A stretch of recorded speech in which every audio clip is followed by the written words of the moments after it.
اعوذ باللہ من الشیطان الرجیم بسم اللہ الرحمن الرحیم الحمد للہ رب العالمین والصلاة والسلام علی افضل الخلق محمد وآلہ الطیبین الطاہرین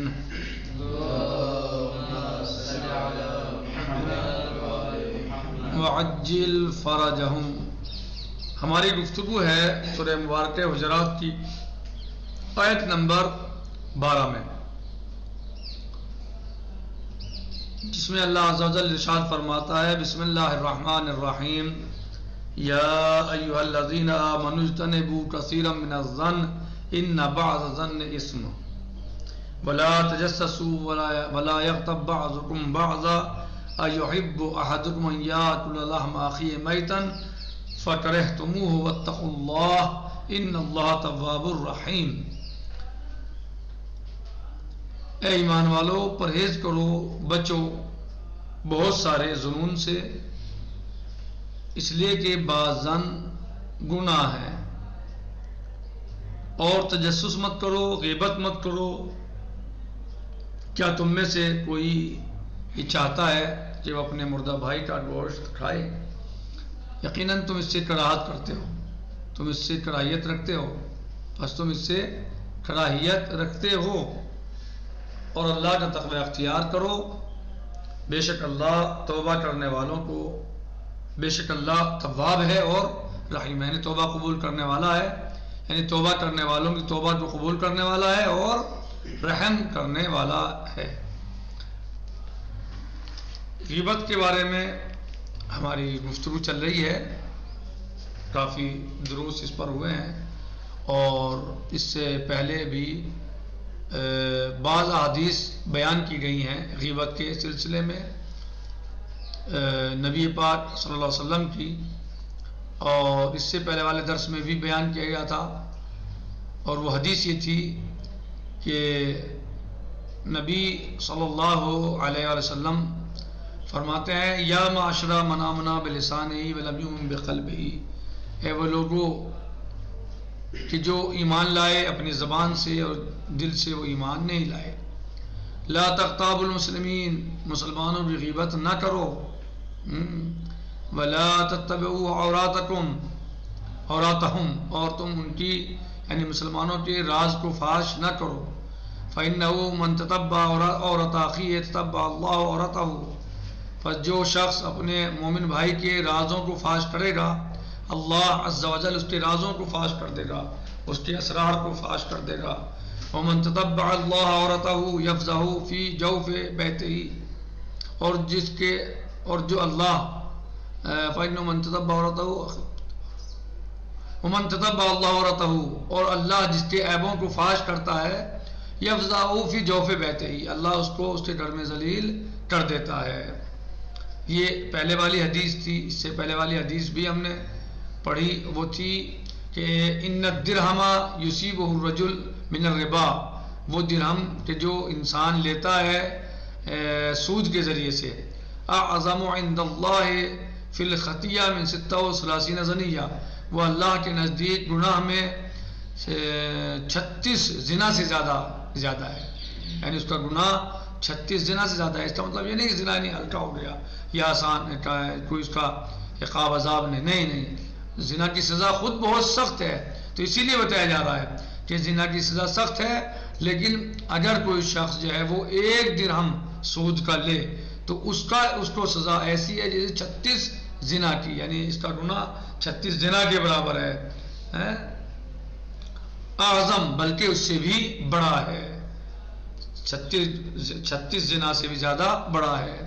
یزنی ہر رجل، جو انسان زنا کرے، وہ اربا ربا، اور ربا جو ہے ارز المسلم ارز الرجل المسلم، اور ربا سے بھی زیادہ بڑا گناہ ہے کہ کوئی انسان کسی مسلمان بھائی کی عزت کو پامال کرے۔ ظاہر ہے غیبت جو انسان کرتا ہے وہ اس شخص کی عزت کو پامال کرتا ہے جس کی غیبت کر رہا ہے۔ آج ایک اور حدیث ہم پڑھتے ہیں کہ جو نبی پاک صلی اللہ علیہ وسلم سے ہی ہے، ودر حدیث دیگر آمد است، ایک اور حدیث میں آیا ہے کہ خداوند بموسیٰ وحی فرستاد، اللہ سبحانہ وتعالیٰ نے موسیٰ پر وحی نازل کی، من مات تائبا من الغیبہ فہو آخر من يدخل الجنہ، کہ جو شخص مماتا، جو شخص مر جائے، تائبا من الغیبہ، غیبت سے توبہ کر کے،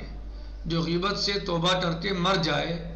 فَهُوَ آخِرُ مَن يَدْخُلُ الْجَنَّةَ، وہ شخص وہ ہے کہ جو جنت میں سب سے بعد میں داخل ہوگا، یعنی جو شخص غیبت کی توبہ کر لے،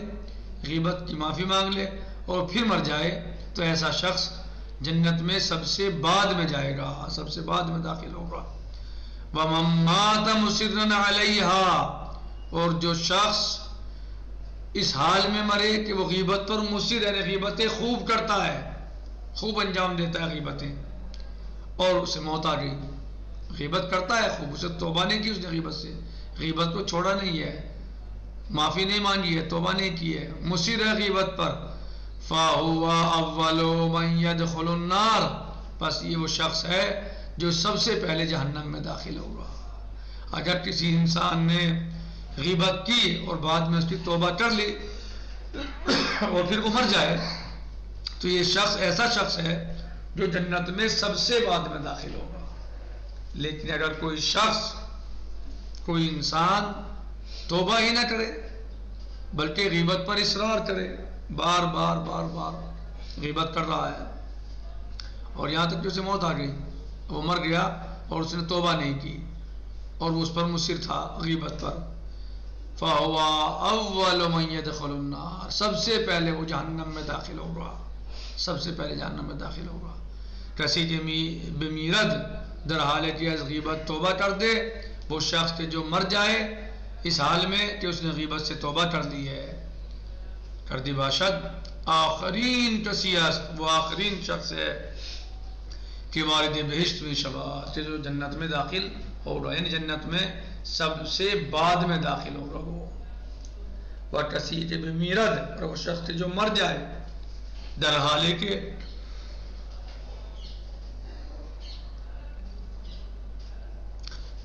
کے اسرار بر اون داشتے باشد، در حالہ کہ وہ اسرار داشتے باشد، در حالہ کہ وہ مصر ہو اس بات پر، غیبت پر۔ اولین کسی است، وہ ایک ایسا شخص ہوگا، پہلا شخص ہوگا کہ وارد دوزخ بھی گرداد، جو سب سے پہلے جہنم میں داخل ہوگا۔ یعنی جو شخص توبہ کرتے غیبت کی مر جائے، وہ سب سے بعد میں جنت میں داخل ہوگا، سب کے بعد میں جنت میں جائے گا۔ اور جو شخص غیبت پر اصرار کرتے ہوئے مرے، یعنی توبہ نہ کرے اور غیبت کرتا رہے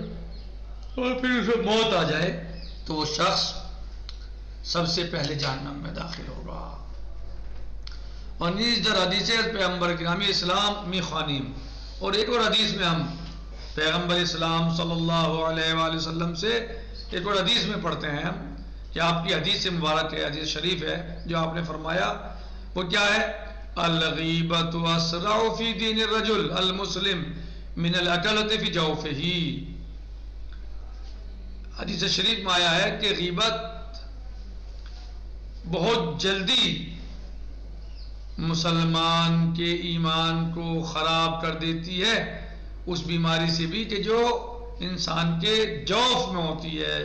جسم کے اندر ہوتی ہے، اس سے جلدی، یعنی اتنی جلدی وہ انسان کے جسم کو خراب نہیں کرتا جتنی جلدی غیبت انسان کے دین کو خراب کر دیتی ہے۔ بس میں آئی، یعنی غیبت اتنی جلدی انسان کے ایمان کو، مسلمان کے ایمان کو،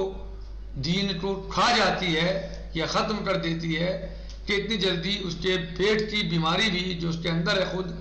جو اس کے اندر بیماری ہے، وہ اس کے جسم کو نہیں کھا پاتی، اس سے بھی جلدی غیبت انسان کے ایمان کو کھا جاتی ہے۔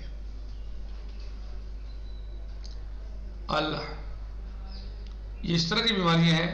کہ جو ایمان کو بہت جلدی ختم کر دیتی ہیں اور ایمان کو بہت جلد خراب کرتی ہیں۔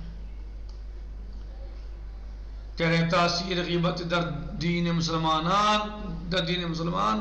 از خورے در جسم او سری تراست. غیبت کی تاثیر مسلمان کے دین میں اس سے بھی زیادہ جلدی تر ہے کہ جو جسم انسانی میں خورا پایا جاتا ہے، پائی جاتی ہے، یعنی بیماری کی جو انسان کے جسم کو خراب کر دیتی ہے. ان تشبیہ نشان میں دہد کہ غیبت ہمانند خورے کے گوشت تن را می خورد، کہ غیبت یہ عبارہ یہ جو یعنی تعبیر ہے اس سے پتہ چلتا ہے، تشبیہ جو ہے یہ اس سے سمجھ میں آتا ہے کہ غیبت جو ہے وہ یعنی اس بیماری سے جو انسان کے گوشت کو کھا جاتی ہے اس سے بھی سری تر ہے کہ انسان کے ایمان کو خراب کر دیتی ہے، کھا لیتی ہے، وہ متلاشی میں گناہ اور اس کو جو ہے وہ خراب کر دیتی ہے. بصورت ایمان انسان نہ برباد مید ہے کہ جو بیماری انسان کے جسم کو کھا جاتی ہے، گوشت کو کھا جاتی ہے اور اس کو خراب کر دیتی ہے، منتشر کر دیتی ہے،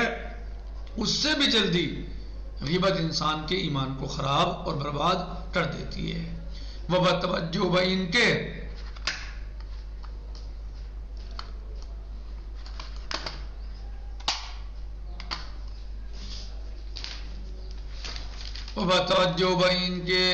بین کے انجزہائے غیبت اموری ہمچون حسد، تکبر، بخل، کینہ، توزی، انحصار طلبی و مانند ان صفات زشت و نکو عید است. اور غیبت ہی کے طریقے سے بین کے جس طریقے سے غیبت جو ہے وہ اس طریقے سے نقصان پہنچاتی ہے ایمان کو انسان کے.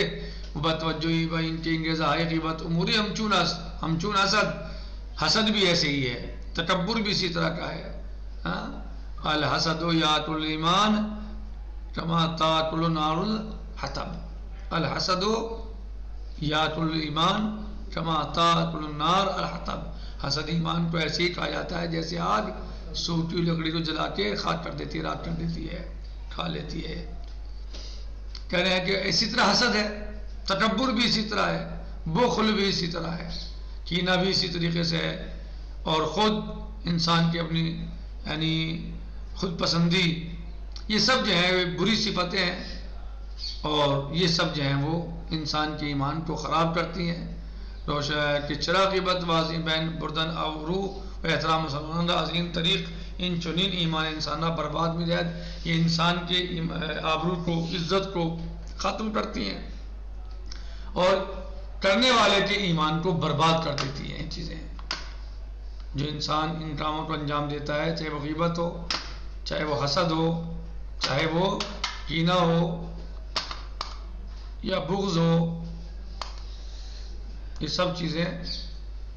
انسان کے ایمان کو برباد کر دیتی ہیں.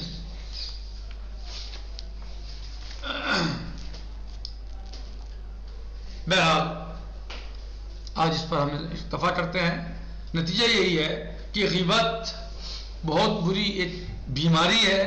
روحانی اعتبار سے، کہ جو انسان کے ایمان کو بہت جلد برباد کر دیتی ہے، انسان کے ایمان کو بہت جلد خراب کر دیتی ہے. اور اسی طرح کی بیماریاں جو غیبت ہے، حسد ہے یا بغض ہے، کینہ ہے، خود پسندی ہے، یہ سب چیزیں جو ہیں ایسی ہیں کہ جو انسان کے ایمان کو خراب کرتی ہیں. لہذا ان سے بچنے کی کوشش کرنا چاہیے اور اللہ سے دعا ہے کہ یہ اللہ عز و جل ہر مومن کو ان بیماریوں سے محفوظ رکھے، اور اللہ عز و جل ہر مومن کو جس سے یہ غلطی